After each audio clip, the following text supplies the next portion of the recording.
Hamid Yaz here with High Performance Partners, and today we have the pleasure of presenting at the Microsoft Store at the Domain. Today in particular, we're going to teach people how to turn their hobby into a successful business.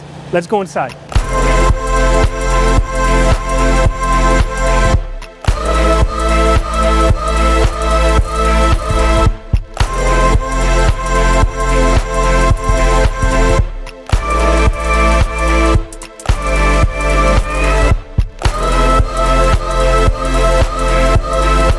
Really want to do a come on hot shot workshop where here's my idea, how can I turn it to money? Cool, not a problem.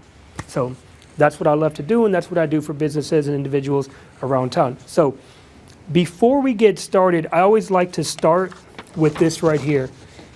Whether you are a seasoned entrepreneur or you're brand new or you're looking to get into it, I call this the timeless talks.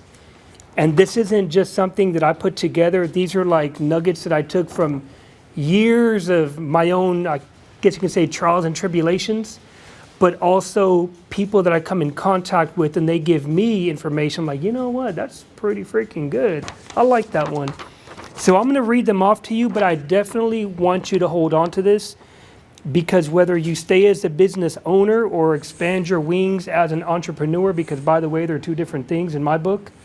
Look it up on YouTube. You'll see the video of how I explain what the differences are.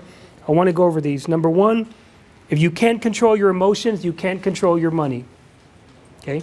Think he smiles. He knows exactly what I'm talking about. He's nodding his head. It could be at a job. It could be with a client. Client that wastes your time, that didn't tell you that they had horrible credit, but you're the real estate agent and you didn't ask the right question in advance or whatever it is. So if you can't control your emotions, you can't control your money. Number two, don't take rejection personal, so get over it. Don't take rejection personal, get over it. Whether it's for a job interview, you're trying to get a client, whether you think you've got the best ice cream. I had a client that had a gelato company. He said, oh my God, when people try this, they're gonna go nuts for it. I sent him to certain stores and they told him, no, no, no, no, no. It's ice cream, and he got offended. I'm like, dude, you cannot get offended. It falls in the ice cream category, but it comes with, that's how it is. So, number three, market the perception, the education, or the offer. I've got a video right now on YouTube, the five most common marketing campaigns right now, because perception marketing is one, educational marketing is another, offer marketing is another, and then there's awareness, and I think the other one was, I don't know what the heck I'm doing. I'm just putting something on the internet and hope something happens. Trust me, there's a lot of those. But that video is online. So when you start really narrowing down what exactly you're pushing, you'll start understanding, oh, no wonder it didn't work. I put an ad on Facebook. What was I wanting people to actually do? You see what I'm saying? The next one, money follows attention. Think of these celebrities. Doesn't matter if it's Kim Kardashian, Kylie Jenner, J-Lo, Cardi B, it doesn't matter. Whoever's getting attention, more than likely money's following them. So depending on what you do, you have to figure out how can your name or your business get that attention locally, globally, whatever it is. The next one, remarkable marketing is a battle of perceptions. Think about this. You have, let's say, Geico, State Farm, Progressive. Are any of them talking about price? No. They're trying to sell you a perception that they're the lowest, that they're going to take care of you, that they're the best. All that they're doing is perception marketing because they want you to believe. Same thing with the beer companies. If you drink Budweiser, you're going to be hanging out with these, hot women and all the friends and all this because that's what they want you to believe. They don't show you the backstory to the reality of drinking too much. So perception is a huge thing, but with your specific business, and we're going to get into exactly what you do here in a second, but with your specific business, maybe you have to run multiple campaigns. Perception, offer, awareness, whatever it could be. The next one, very important, you don't get what you deserve, you get what you negotiate. Think about when you're selling a car. Someone on Craigslist, I only got $800, but let's say the car is worth $1,100, but you managed to get $1,300 somehow. Think of selling a home. That's another one too, depending on the market. Next one, access is more valuable than money. How many of y'all know somebody that a lot of people want to know? More than likely everybody. You having access to that person, male, female, organization, whatever, it doesn't matter. That right there can be more valuable than money, because he or she can do something for you that a lot of people are trying to pay. Remember when, what's his name, Cohen was, I think, selling access to the president and this and that? They wanted access to the president. He said, hey, let's capitalize off of it. But he had the access, so he was valuable. And he was influential, so what did I say? When your influence goes up, so does your value. Going on to that one, whether it's socially or maybe at your job or online, whatever it is, or within your community, when your influence goes up, so does your value. Next one, eliminate the non-important and focus. And what I mean by that is watching TikTok for 2 hours a night, going like this, scrolling, watching 90 Day Fiance, a seven episode run, watching all these shows, looking at Facebook, the same friends posting the same nonsense. That's what I mean by eliminate the non-important and focus. Because I call them time traps. Whether it's a computer, whether it's the phone, whether it's your friend or boyfriend or girlfriend or whoever that wants to talk on the phone for hours and hours and hours. What happens? You're like, damn, I could have been doing something with my business. And I wasted 3 hours on this guy or this girl. So be real critical of where you put your time. And believe it or not, maybe even a time management course might be good, whether it's online or you physically go in person. I highly recommend it. Because for especially starting entrepreneurs, every minute of the day is critical for you. I literally know where I'm going to be probably every hour for the next 3 weeks. It's crazy, but I've made my life like that. So seek the opportunity out of everything, even the negative. Seek the opportunity out of everything, even the negative, because people are going to throw curveballs at you. Things are going to go wrong. Let's say your car breaks down and you can either be sitting there crying on the side of the road, or you can say, hey, I need a new car anyway. This is a good reason to get a brand new car, or get a car newer to me, whatever it is. And especially in business is, even if you don't get a certain client, maybe it was a sign that that was the wrong kind of client to get to begin with. Or maybe a customer gets pissed. It's okay. Maybe that was the wrong customer for your business anyways. It happens. Next one, 80% of people will probably just talk and waste your time. Very important, because I don't want to do it, but I could pull out my DMs on Instagram. I could pull out my emails, and I could say, this person wasted my time. This person isn't talking about nothing. This person wants everything for free. This person, boom, boom, boom. But it doesn't matter. You have to have thick skin in this entrepreneurship game. You have to. People that are soft, they're going to lose, because they're going to let it overwhelm them. And they're going to lose. Trust me. I deal with people all day long that, well, you know, they don't want, and they said, get over it. Get over it. That's how it goes. Okay? Next one, get no answers early and shoot for that's right. That's more for negotiating. But I'm going to tell you this. When people say the word no, how does that make them feel? When people say, when you're trying to sell them something, let's say they say no, how do they feel? They feel in control. Exactly. But if you can strategically get that word no, let's say you're a real estate agent. Do you want to continue living in this neighborhood? No, of course not. Do you want your kids to continue going to whatever school it could be? No, of course not. So then what happens is with sales, because you guys, obviously business owners, we want people to say yes. But yes, you can back out, kind of trap people. Like if you can stand out here and ask people, do you like Microsoft? What are they going to say? Why do you ask? Who's that? Who are you? They question it. So that's why I say shoot for that's right. I learned that years ago. When you can get people, like when I said something earlier and you were smiling, nodding your head, he was agreeing with me. And he was nodding. Inside he was saying that's right. But that's what you want people to do. Because once you got them up here, you know you got them. So that's a quick little gem right there. The next one, decisions start with emotions. I don't care what you're selling. I don't care. I used to sit at a farmer's market with a table full of brownies, and I would know the right questions to ask, because I needed those emotions to come out. It was a feeling, I'm hungry, I'm not going to eat later, or this or that. And you post this on Facebook or Instagram, it was a piece of cheesecake, whatever it was. I knew that decision started with emotions. The last one, this one is basically the ABCs of sales right here. And unfortunately, a lot of people don't know this specifically. There's a 4-step sales process. Depending on who you ask, they might add 7, 8, 9, 10 different steps. But it really comes down to these ABCs: attention, interest, desire, and action. And the reason I say that is because it doesn't matter if you're running an ad on LinkedIn, a billboard, Thrifty Nickels Gone, community impact, Austin American Statesman, whatever it is, you have to have someone's attention, or awareness is another word. Then you got to get them interested. Then they have to desire it, and then it comes down to an action. That's literally all it is.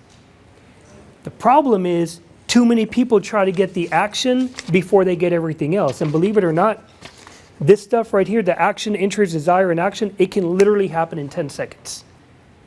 It can literally happen in 10 seconds. When I used to have a food trailer, people would show up with the phone in the hand and say, I want this. They'd go to the window, I want this. So I got their attention when I was running the ad. They may be at home in their underwear, who knows.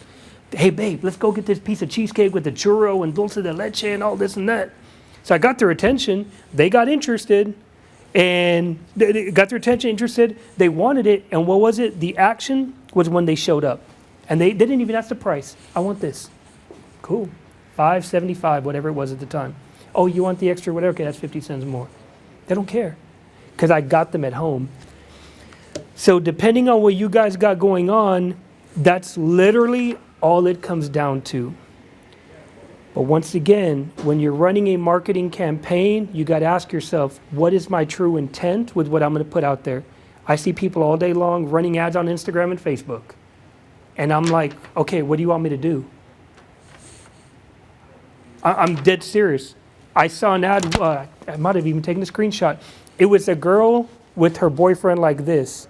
So in love, heart, heart, heart, kiss, or whatever it was. It said sponsor. It was an ad. It was an advertisement.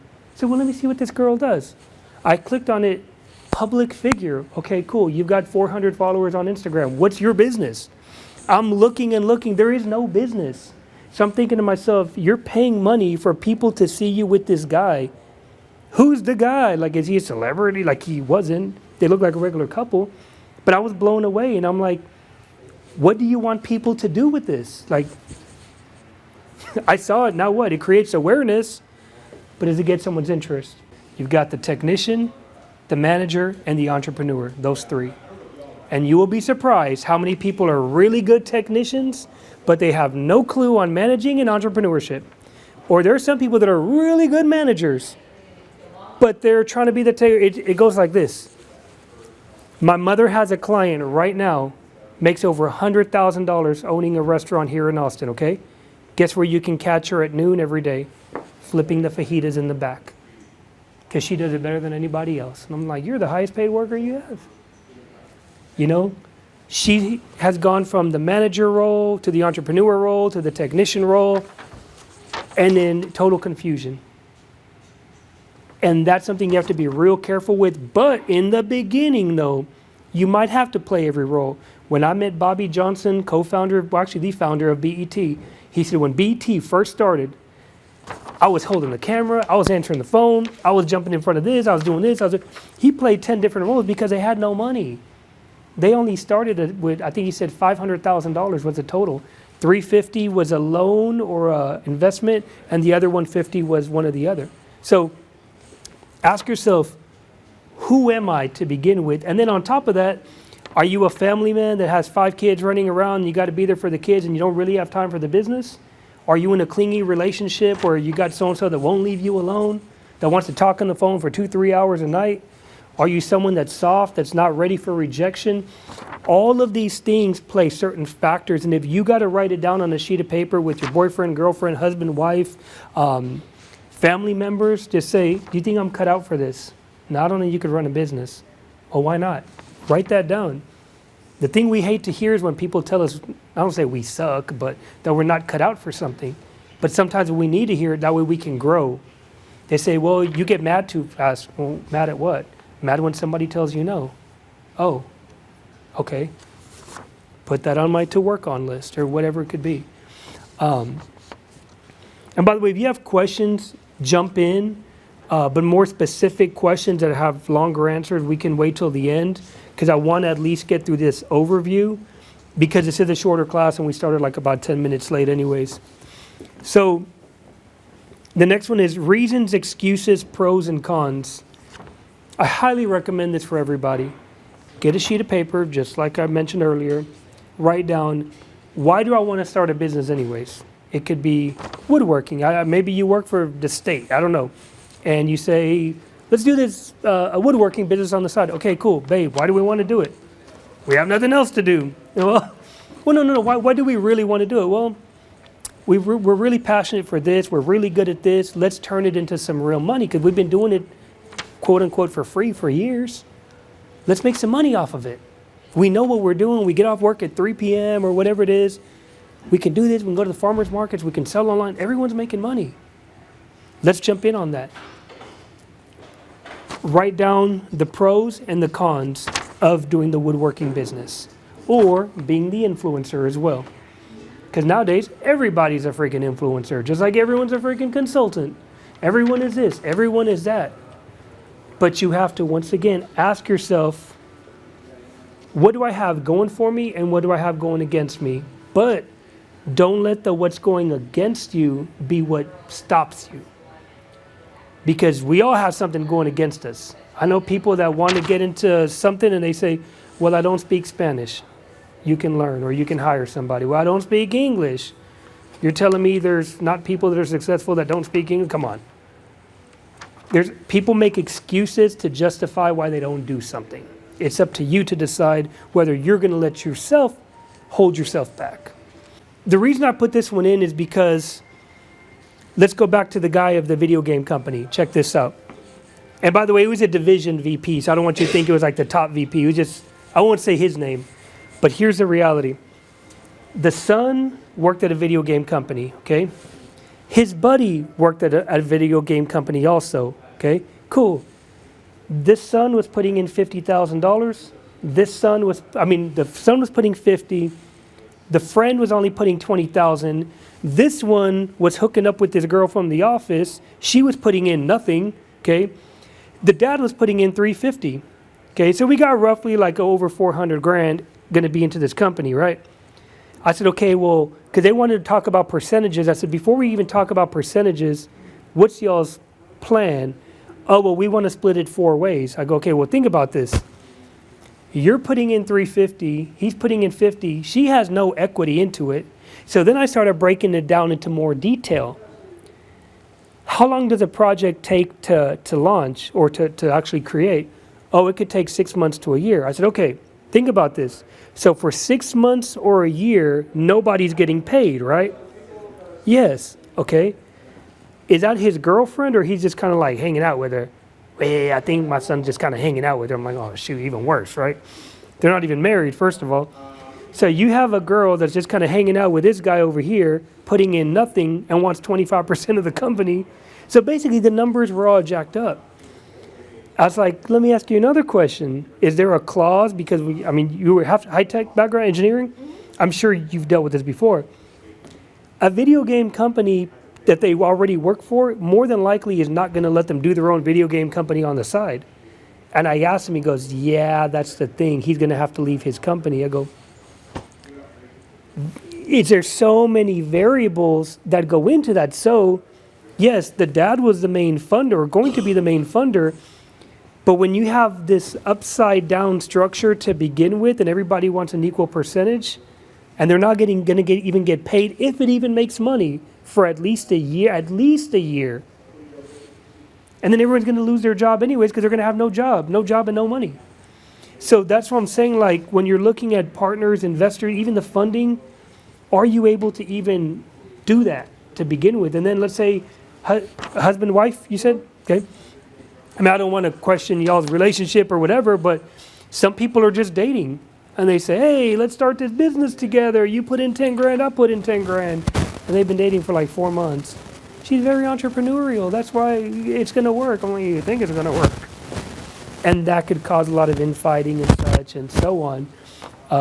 Plus also investors, depending on how much education you have on actually saying, what should I really give to them for 5 grand, 10 grand, 20 grand, whatever it could be. There's also different stages, different seed stages, we'll say, of when people come in and invest and so on. But that's something that I recommend to everybody. Always research. Just because it's your uncle and he wants to give you $50,000, it's not a good idea. Always, trust me. So definitely research that. The next one is research, which is, I don't mean just go to the front page of Google, okay? You do, what kind of specific woodworking? What do you specialize in? Custom furniture. Okay, so what most people do, especially, I don't know how many entrepreneurial endeavors y'all have had, but what most people do, let me just go to Google. Oh, I don't have his name, so I'm just gonna use his name, forthoodfurniture.com, whatever it is, and they're gonna run with that, okay? My mother right now, she's a bookkeeper. She has clients that don't even have a DBA, and they're just putting some random name on their truck. Nothing is trademarked, no copyrights, no trademarks, no DBA. Just write it out to Juan Gonzalez or whatever the guy's name is as a general contractor. I'm like, oh my God. So imagine if he puts a random name on the truck of whatever landscaping, and then someone else has already had that name. There's a whole big mess waiting to happen right there. So USPTO, do y'all know about USPTO? USPTO.gov, I believe it's a TES test search, trademark, and United States Patent Trademark Office.gov, and you can go to a test search and you can search the name that you want to use, and it goes by categories and such. If you want to trademark nationally, of course, locally you can do it on the state level and such. Very critical resource because you need something like that to at least start the protection process. It doesn't mean no one's going to take your name or take your ideas come a dime a dozen, but people will still take your business name. It's up to you to pursue what you want to do after that once you realize someone's doing that. Yeah, and there's so many ways, but don't just be the person that just goes to Google and says, oh, and by the way, first page of Google, second page, third page, Yahoo, Bing, YouTube, everywhere you can look, because just because someone hasn't filed it doesn't mean they're not using it also. That's a whole nother legal thing that I'm not the one to tell you how it works, but somebody might be running with that name on YouTube for the past 12 years and you're like, oh, well, the Secretary of State doesn't have it, so it's good. But there's many, many different ways, but yeah, definitely try to cover all your tracks at first to see what you can and can't do. The next one is development and pre-launch. When I started my dessert business, I think it was 6 months of development and maybe 2 or 3 months of the pre-launch. And I'm talking about the Instagram. I had no product yet, but I'm hyping it up. When I did the food trailer, it was the same thing. I already had the business for I think a year and a half, 2 years, and I launched the food trailer. But when I launched the food trailer, opening day, I had a line literally going to the street, because the business was already going, and I utilized that platform to promote the trailer that was going to open in like 30 days or whatever it was. Had a DJ out there and all kinds. It was cool. And what kind of food trailers have a DJ out there, you know? But it's really freaking cool. But going down to the development is, you guys might have been in quote unquote development for the past 10 years of the experience that you have. Same thing with you. You might have already been doing it for fun for years, but the whole game changes when you're actually dealing with customers now. Because what you know how to do doesn't mean that's what the market wants. Because depending on the style that you do, whatever, people might say, we don't want that. We want the more IKEA, your way type of modernized furniture, and you're trying to sell some, I don't know, whatever type of old school, traditional Texas, whatever. They're like, we don't want that. We want this. Price points there. You know, there's so many variables, and I call it the cost of doing business. When I was saying, oh, the marshmallow logs, let me do 3, let me do the cheesecake, let me do this. It was just prototype. Luckily, my stuff was cheap because it was just desserts. Okay, I'm giving to my kid one here. I didn't like it. Here, you eat it. He was like 5 or 6 at the time. Eat this. Okay, so it didn't go to waste, but he was all tweaked out for weeks and weeks and weeks. But it's one of those things where you're going to have to develop your skills also. I like to record myself when I talk because I like to see later, what word do I say too much? What are this? What are this? What are that? What are that? Also, ask your friends. Do a one-on-one session with one of your friends and have them pretend to be a real business owner. And say, this is what's going on. This is my problem. This is this. This is that. And then see how fast you can do the rebuttals. Or you're like, And I'm not saying that's how you will be, but it's the real, what do they call, like a mock interview, mock type of role play type of thing. Because when you're sitting with someone that's paying you $150 or $200 an hour, they expect you to know. Trust me, I figured it out myself too. I went from owning a business and now telling people how to do their business. I had to be on point with everything. Boom, boom, boom. Because if I'm like, I'm like, dude, you know what the hell you're talking about. We'll go to somebody else. We'll go to Score and get them for free. That's who we'll go to. So definitely develop not just yourself, but your product or your service. And it might take you 3 months. It might take you 6 months.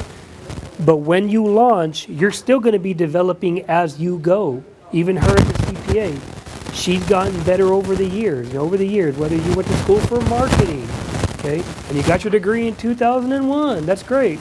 But guess what? Everything changes. You had YouTube come out. Okay, shoot, what do I do now? This thing called YouTube came out. Twitter came out. Oh, shoot, what do I do now? Facebook. Oh, crap, well, what's this Facebook thing? Then Instagram, then Snapchat, now TikTok.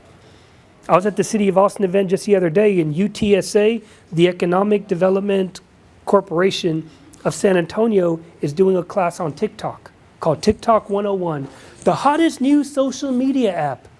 That's literally the name of the class.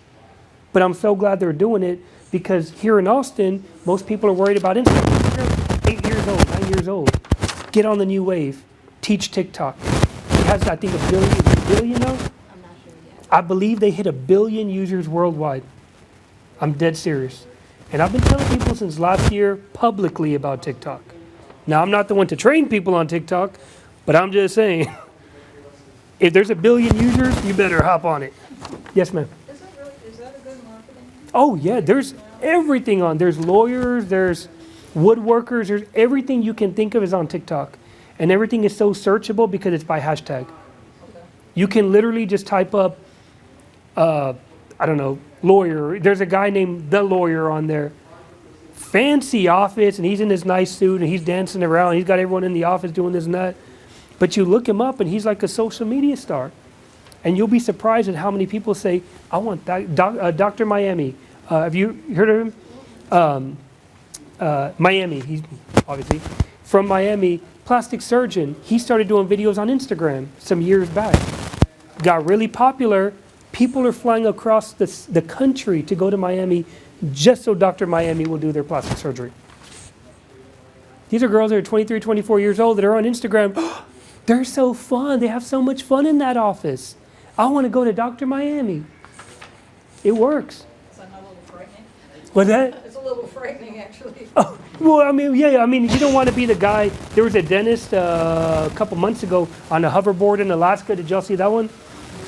He did a Snapchat on a hoverboard doing dentistry on a girl. And he's going like this. He goes to the end of the hallway, takes off his glove, throws the gloves in the air, and like, done. Well, make a long story short, people saw that. They reported it. He lost all his licenses. They charged him with felony, all kinds of stuff. And he was a young guy trying to be cool, and that's fine. But you don't do it on a patient. I mean, come on. I understand what you're trying to do, but don't do that. Come on. That's my business. I'd be up on charges at the state board. Yeah, oh yeah, he lost everything. Just look it up when you have a chance. Hoverboard, dentist, I think it was Alaska.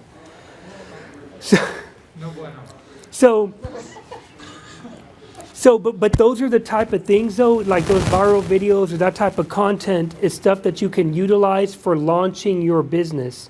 And you could do a series, whether it's a web series, we'll get into more here in a bit. But when you're doing that development and the pre-launch, you imagine this. Imagine you're back in high school or back in college, right? And there's a party going on. Oh man, this party this weekend, man. Everyone's all excited. Oh, we're gonna get so hammered and all this and all that. And everyone you hype it up, you hype it up, you hype it up. But unfortunately, a lot of people, they wait until the day of. Just like when you see a real estate agent on Instagram. Hey y'all, they're sitting in an empty house with a thing of cookies. I'm here at this, what do you call it, the open house. Come get some cookies, they're warm.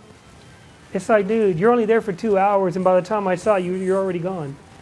Hype it up for a week or 2 weeks or 3 weeks and make it the biggest type of thing. Get with other people, other entities, like a local flooring company to sponsor the ad. And we'll get into all that here in a sec, but hype it up like if you're throwing a party or a wedding. You know, you tell people way in advance that you're getting married. Imagine that with your business. And obviously, launch. Depending on what you do, more than likely, you're going to need social media to boost it. You always have to have some kind of budget. Organic is perfect, don't get me wrong. But not all of us have the luxury of putting something out and getting 10,000 likes and 20,000 views and whatever. Even if you have a $100 a month budget, $50, $25 a week, something, have a budget that'll help you get to the people you need to get to. And nowadays, compared to radio, because I remember when I first started buying radio ads in 2010. Oh, urban market, get on Hot 93. Okay, cool. Yeah, that'll get to them. But we don't really know. There could be a 55-year-old guy, there could be an 18-year-old girl listening to the same type of music, but we don't really know. Nowadays, we can specifically pick, and then we can retarget them, and we can do this, and we can do that. Who likes woodworking? Who needs consulting? Whatever it could be. It's so easy to get to your people, but have some kind of budget that actually says, I know exactly who I'm going for, and I've allocated $20 a week. And your launch should be the same exact thing. We got our little reserve, we got our little, I don't want to call it a stash, but we got our certain amount that we use just for that. For the launch, it's $500 to get the word out. Because maybe you didn't do it for the past month, but at least have something. So, how do you make money now? This is what I love about business and why I'm going to tell you people overcomplicate this, okay? It's made, it's sold, and it's bought. That's all it is. I was sitting in the Pacific Ocean, I think it was it January? In January, on a boat with these shark divers, about to jump in the ocean with some sharks. We had to wait for 2 hours. And they were telling me about their business. I said, look, let me be honest with you. Your business isn't nothing different. No, we're very unique. I go, no, you think you're unique. They looked at me like, what do you mean? I said, you provide a service? Yes. Do people pay you? Yes. Are services rendered? Yes. That's it. It's made, it's sold, it's bought. Whether it's a product, a tangible product being produced, right? Or whether it's like you two, a service that you render, something is being created, it's being rendered, it's being given, whatever. It's sold and it's bought. That's it. And they're like, well, I never thought about it. I go, yeah. Do people go leave a review on Yelp? Yes. Okay. Same thing they do for the Microsoft store. Same thing they do for whatever. So many people think that their businesses are so special. They're really not, honestly. Those three categories, I'm sure it falls under, right? Me as well. Me as well. What is your current plan on where you're going to sell at? Cracker fairs. Okay. Could be farmers markets as well, maybe? Okay. And is that it for now, or? And then, custom orders. Okay.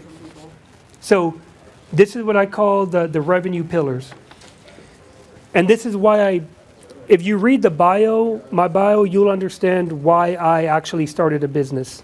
To be able to know what the heck I'm talking about, fortunately. I call it the pillars of revenue. When you have a food truck, when you have convenience stores, when you have call centers, when you have school festivals, when you have online orders, what was the other one? Special orders. When there's so many different ways to bring money in, it holds up the business, okay? Because guess what?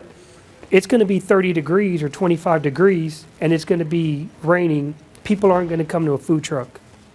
and they might not want to use Uber Eats. So what happens if my whole business revolved around a food truck? Well, that sucked for a whole week, didn't it? What happens if I can't get to the farmer's market? Well, that sucked.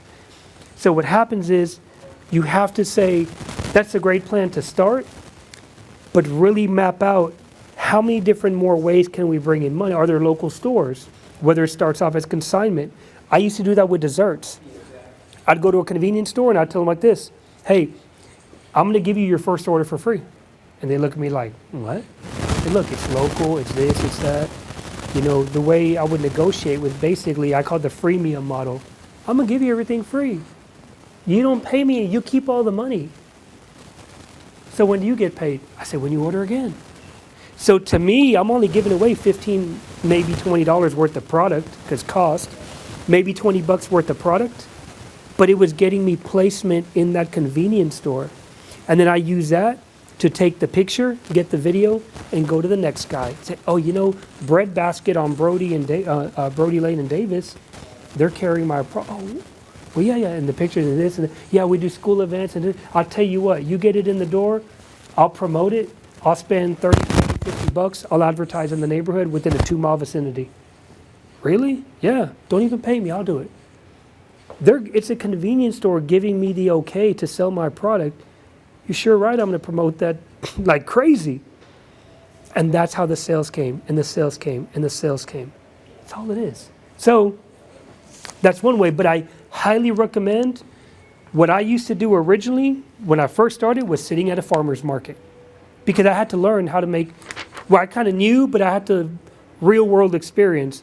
Okay, well, sitting here in 98 degrees, paying $35 a weekend or a day to be there, it's cool, but the chocolate's melting. I got to get this stuff in convenience stores or something.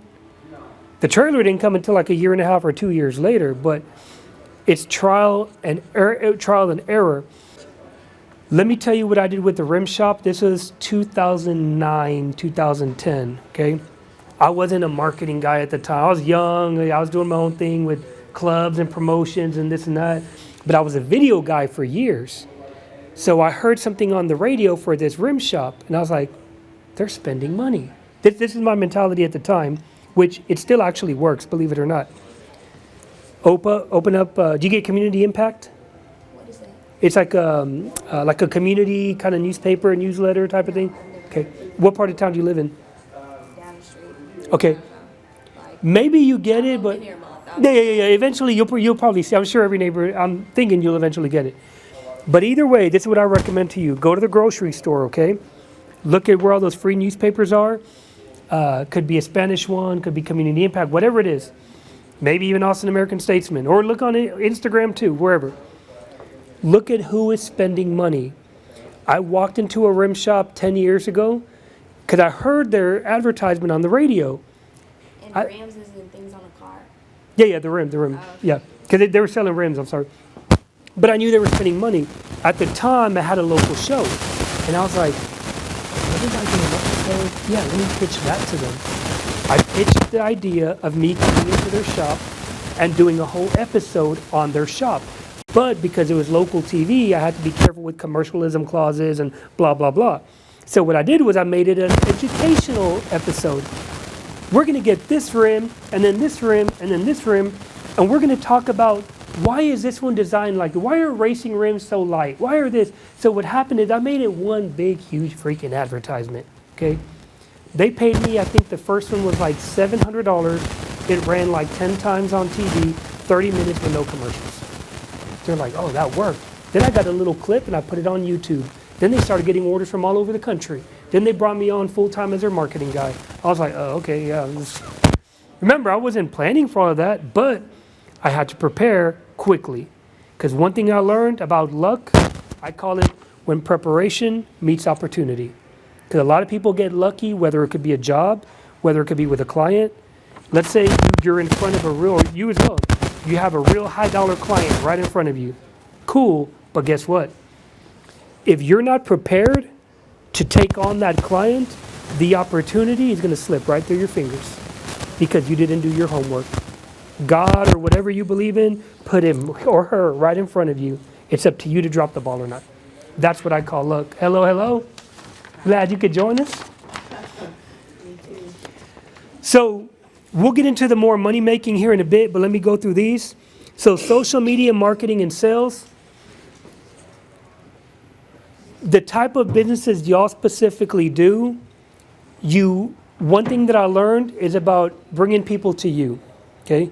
When I put these videos on YouTube and Instagram and blah, blah, blah, people actually listen, bless you. People listen. They say, hey, you know what? I like what you're talking about. But what about me? I got my personal thing. Because this is something I learned real fast. I can talk about whatever. Nobody cares unless it benefits them. And I totally feel that too. Totally feel it.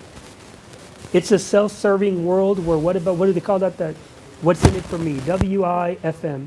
How am I going to win? How am I going to win? Yeah, that's great, Hamid Yaz, but how do I win? Well, great, let me tell you. Boom, boom, boom. Then they start listening. And then they start paying you. You might have some great furniture. Cool. How does that benefit somebody? Do you have what they want? Because if you don't have what the market is telling you is the trending item of the year, or whatever it could be, right now, go to eBay, type up surgical face mask. People are selling those for $60 freaking for a box of 10. Oh, you are?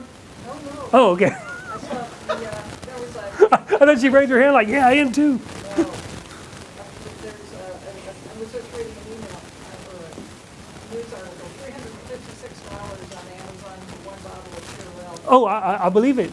I believe it. Amazon's trying to take those down. So, no, yeah, they are. And what did I just say earlier? Money follows attention, okay? And just so happens to be, what was the very first step of the sales process? Attention. All of the attention is on the coronavirus. So guess what the capitalists are doing? Now's my chance to go to the grocery store, stock up, and then go flip it on Amazon or eBay or Craigslist or OfferUp or Let Go, whatever it is. And they're making money. But that's only going to last for so long. And then eventually it's going to go away. Could be in a month, could be in a year. I don't know. It's hopping on the trends. But with social media and your marketing, which I believe I have a 3 ways to grow your business workshop on the 19th of March in Georgetown. I highly recommend y'all take that one. That one will really blow you away because we talk in detail about marketing, but I guarantee to grow people's businesses when you go because I got the formula and it works every time. That's how I built a dessert business. I'm dead serious. I went from sitting in a farmer's market, just like you're going to be doing, to saying, man, I got money coming from all over. But I figured out the trick of how to make it happen. With products, it's so easy, trust me. With services, it's a matter of more like a referral type of thing, but that's a whole nother conversation.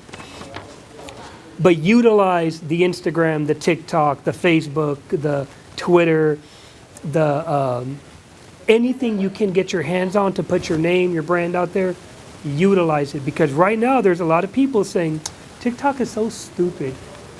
My kid's on TikTok. Well, that's what you said about everything else.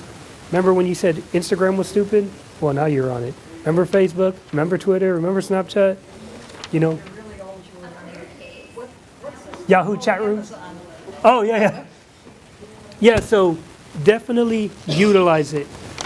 Influencers and relationships. Remember when I said earlier, access is more valuable than money? This is a very important one. The relationships you build with key people, okay? It could be a local person. It could be someone you know from out of state, maybe someone you grew up with in NY, maybe someone you dealt with from the financial world before. Imagine if he wants to start a podcast, but he just so happened to work with somebody that now they're like a big time financial whatever. Bring them on board to be your first guest of your podcast, okay? One of our mentors right now, I'm actually going to meet him at 1 o'clock at the SCORE office, speaking of. He was a CFO of Pepsi. When he first started in a firm, okay, an accounting firm, well, what's the guy's name? He's the CEO of Southwest right now. If you say the guy's name, I remember what his name was. Anyways, they both started in a firm together, stayed friends for years. One ended up becoming the CEO of Southwest. The other one of the CFOs of Pepsi. What's that? Herb Keller? No, not Herb Keller. Someone after that? Yeah, I think he's the current one, I think, because Bob told me his name. But what I'm saying is, but that relationship that he built from 20 years ago or whatever it was, he maintained it, maintained it, maintained it. So now imagine if Bob were to do something, let's say media-wise or whatever. Hey, call my buddy. He's a Southwest guy, CEO. And you guys all know somebody influential over the past couple of years that you're doing. It could be maybe someone that, I don't know, in your neck of the woods, might be a singer out there that you want them to be the spokesperson or spokesmodel or whatever it is. Andrew Woodwork, you can say, hey, look, I'll pay for the advertising. I want you to be the face of it because you're known out here in the Fort Hood area. And that's how you start. You start with the local ones.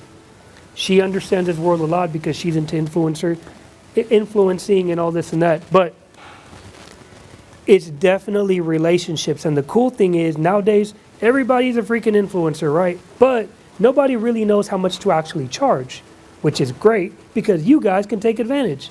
Now, of course, there's these websites where you can say your, what is it, social score and all this and that. Well, based on how many likes, based on this, based on that.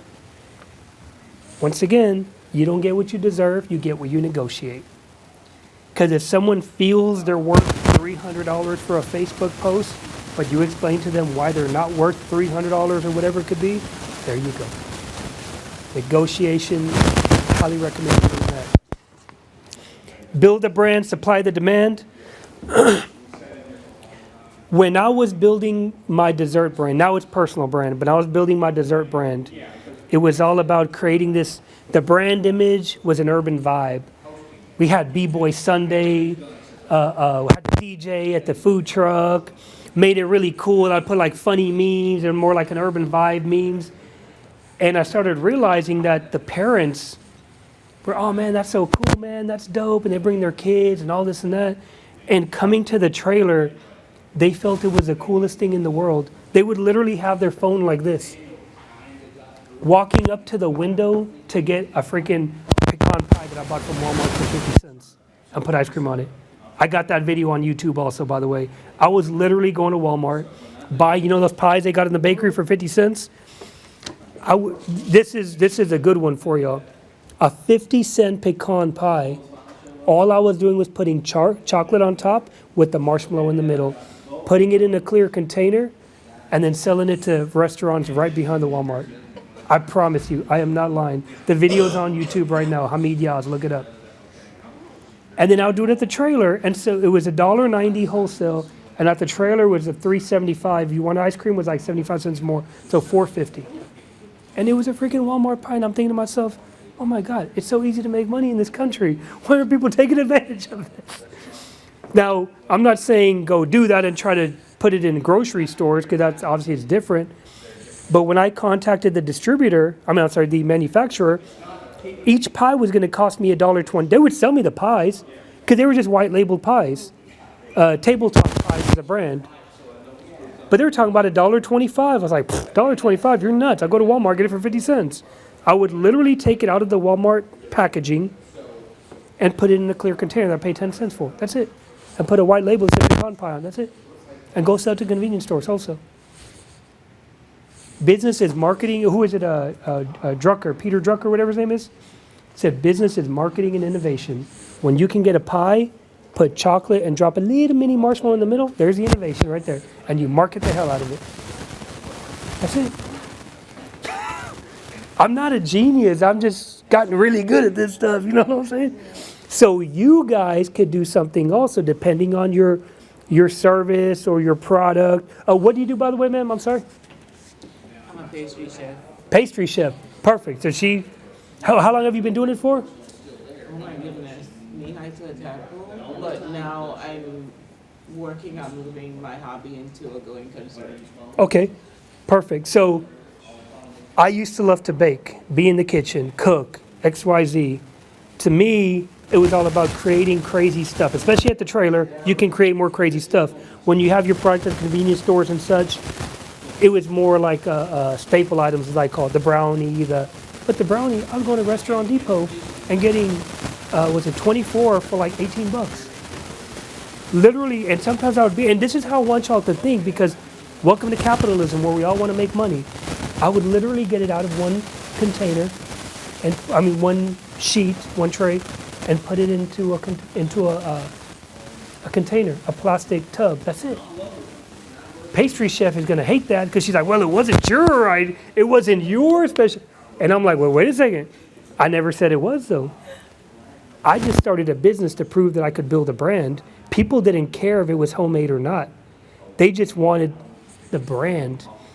When I was doing the cookies, before I did Take and Bake, which, by the way, Tiz Treats copied that a year and a half after I was doing it, I was going to Restaurant Depot, getting cookie dough and then putting it in a aluminum tin from Dollar General that paid 30 cents for. Do you see what I'm saying? So it's not a matter of you got to kill yourself doing all these crazy recipes, and maybe that's what you want to do, and that's totally fine because it's very unique when you do. I was in it to prove I could build a brand, and I did. So what I'm getting at is that's where the marketing comes in. If you're doing consulting and you got all this stuff going on, what are you doing to draw people to you? Okay? It could be the podcast. It could be the videos online. It could be the blog. Whatever it does not matter. And I learned this years ago. It's about magnetizing yourself to where people want to come to you. Say, hey, he's the only one I'm going to talk to about XYZ. Nobody else. Because he talks in a way that nobody else can. And more than likely, you ever know, stop and think about your industry, okay? Who's the one that you look up to the most? Really stop and think about that. How they put themselves up there or out there? When your influence goes up, so does your value. It could be influence on TV. It could be influence on Instagram. It could be on LinkedIn. It could be on wherever you say this is what's working, YouTube, whatever it is. When your influence goes up, so does your value. What's that old saying? People do business with people they like, they trust, and they know. If nobody knows you, you're not going to get no business. Trust me, you're not. I know people that are like superstars at what they do. Well, I don't want to be out there. You know, I got to kind of chill. You know, my dad told me lay low. Don't be so loud. Don't this. Oh, that's cool. Then don't cry when you don't get no business. Because while you're trying to play it cool and lay low, there's someone else taking all of your shine. And I'm dead serious. And it doesn't matter whether you're selling, it could be at a grocery store, selling an item on the shelf. Because you can go to Whole Foods, walk by the barbecue sauce. They all look the same, right? But eventually, one is going to catch your eye. But ask yourself, why did that catch my eye? Was it because it was yellow and everything else was a darker color? Or was it because they did an advertisement or an awareness campaign or whatever on Instagram, and they did a funny viral video and it caught my attention and I wanted to try it, so I came in directly zoned in looking for that. It happens. You know? And that's what I mean by build a brand and supply the demand. Have people come to you, because let me tell you what I've learned. When people come to you, what's the negotiation rate? No, it's very low, because they came to you. Yeah, when they come to you, there's not much negotiating. It's like, this is my price. Remember I mentioned at the trailer? When they say they want the churro cajeta cheesecake with the red velvet cookie on the side or whatever it is, they would show up and say this. I want this. They don't care how much it costs. They're not looking at the menu. I had 20 or 15 other things on the menu. They don't care. They want this. And it's okay, because I'll sell that to them. But it's also a matter of getting the other items in there, doing something they can take home, the take and bake cookie that I mentioned earlier. So there was a whole science behind it. And I'm not saying that I'm a genius at this. I'm just saying I figured it out what works. I made money, I lost money. But I figured out what actually works to keep the revenue coming in. So now it's a matter of saying, you have this business, you have this business, you have this business. How do you scale it? Because scaling is two different things. There's better than you were doing last month, and there's better than anybody else in your city, and then better than anyone else in the nation, and on. There's so many different levels. So many different levels to what you consider scaling your business. So now we can deep dive. And by the way, the how to get paid, when I said earlier, it's made, it's sold, it's bought. What I mean by it's bought, you have to ask yourself, am I putting someone on a retainer? Is it a subscription service to where I'm creating courses online maybe? Where they pay $25 a month and I have a new video every week and they get the free video, whatever. Is it by the hour?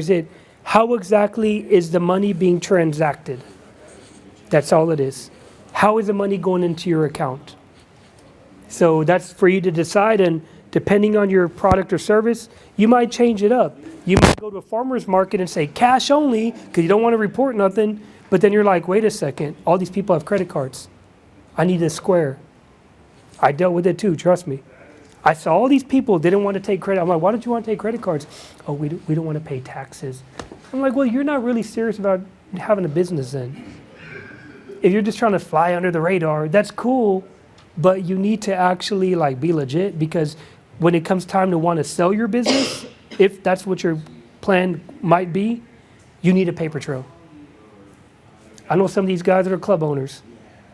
Man, their books are more upside. They got the real book and they got the fake. They got the IRS book and they got the real book. She knows, she's a CPA.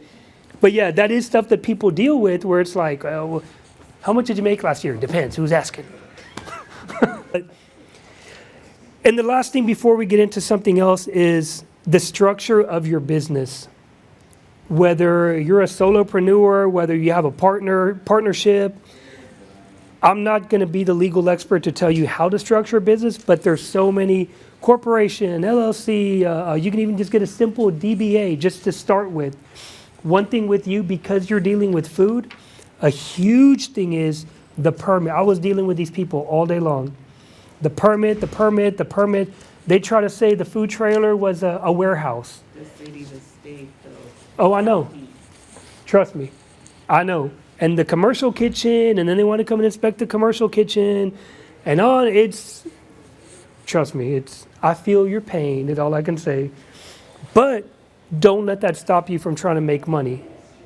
Because once you learn how it works, at least you kind of got it down. You can publish your own book and put it online. I got 2 of them right now. If you look up Hamid Yaz on Audible, you'll see 2 audiobooks. Woodworking, for example, you can do a recording, you can do a 1-hour book on woodworking. Find a studio in Fort Hood, see who runs the studio, tell them let's say they charge you, I don't know, $200.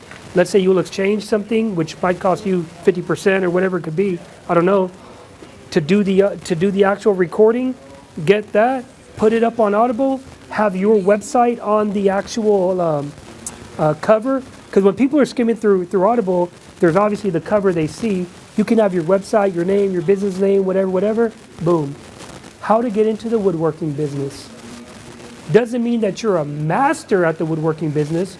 You're teaching people how to get into it, just like you got into it.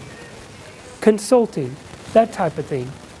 You know, I have one right now, 15 marketing secrets that my clients pay me for. They're real things I really tell people. I just put it in a book and I get money every month. I'm like, this is cool.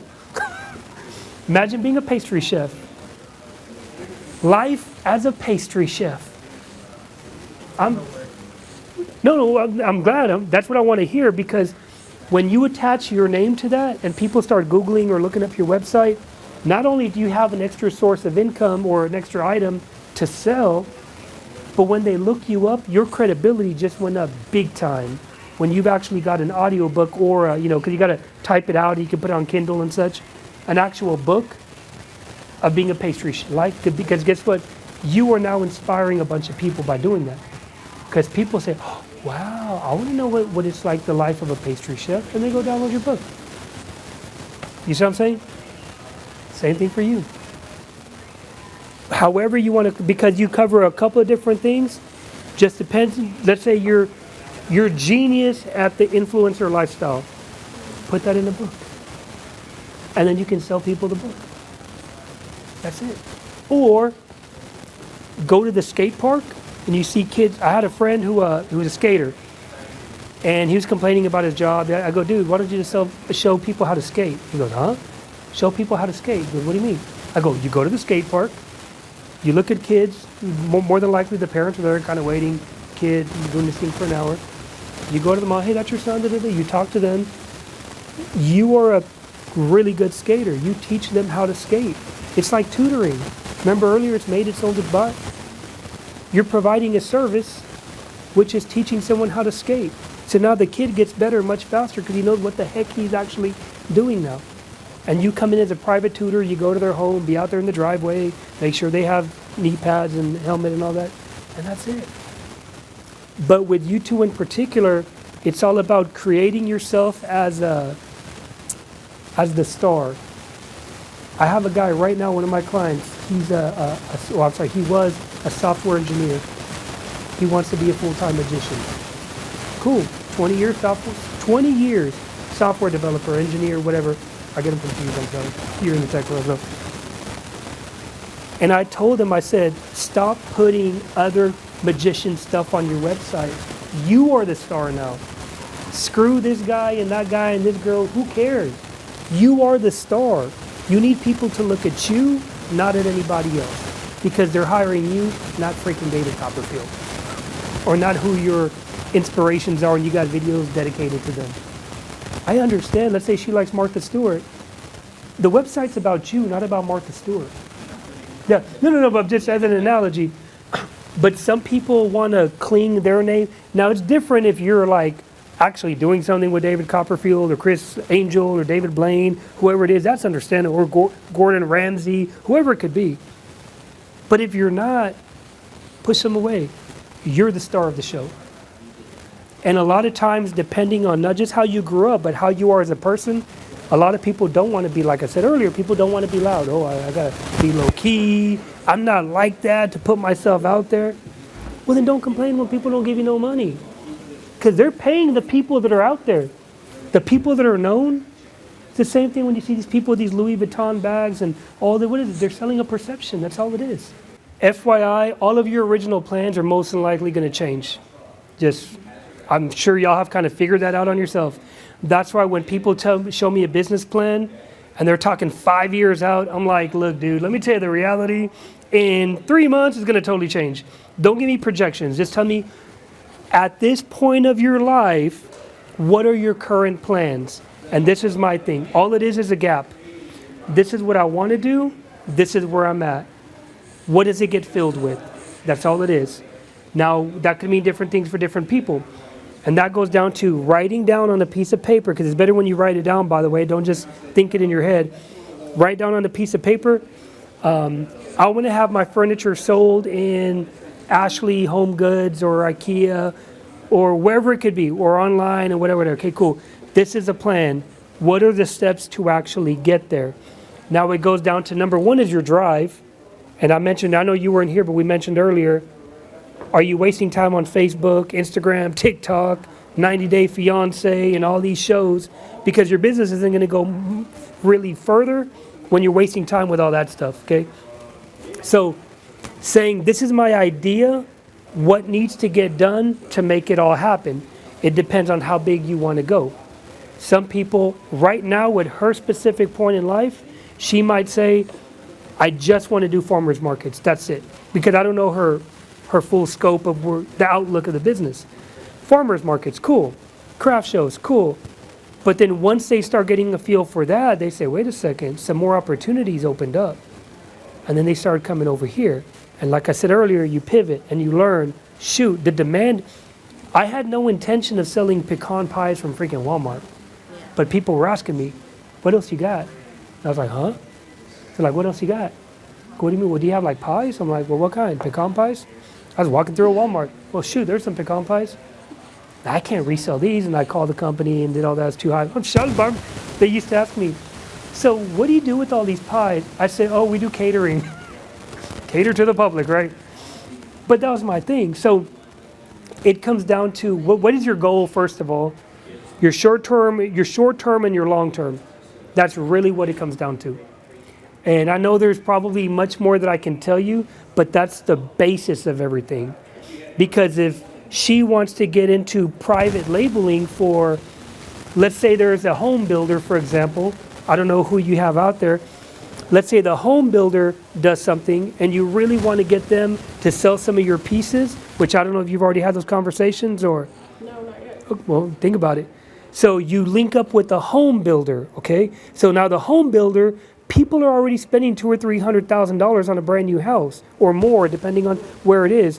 Imagine if the home builder offered, you know how they do the trimming and the this and all this, blah, blah, blah, blah, blah. Imagine if they can have some furniture, custom, locally made, okay, which by the way, looks much better. So now, remember when I mentioned white labeling about the oils? It's made, it's sold, it's bought. You're just selling it through a home builder. They might be selling 10 homes a month. Let's say one person wants one of those tables. You just created another revenue pillar for your business.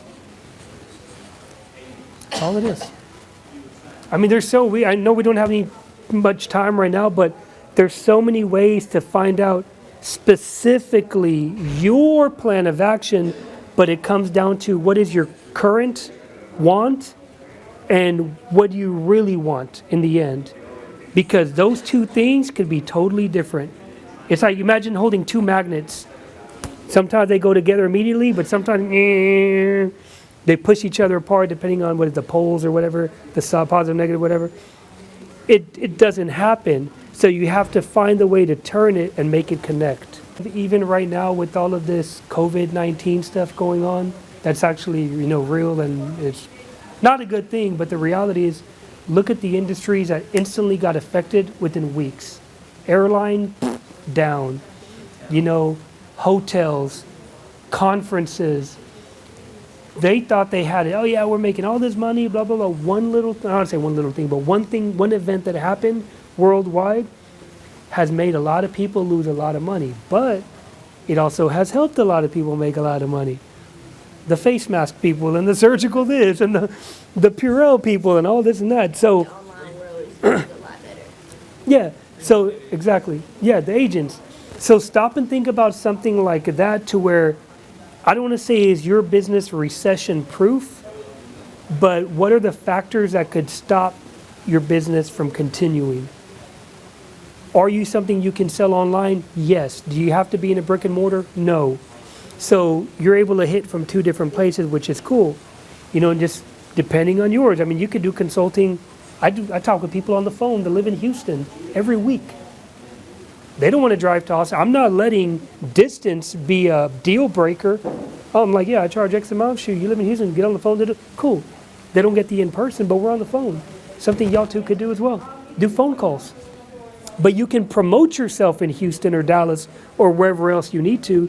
But when they look you up online, make sure you got a lot of good stuff that's like, ooh, I need this. I need to talk to this guy on the phone or this girl on the phone. Give them a reason to want to book you.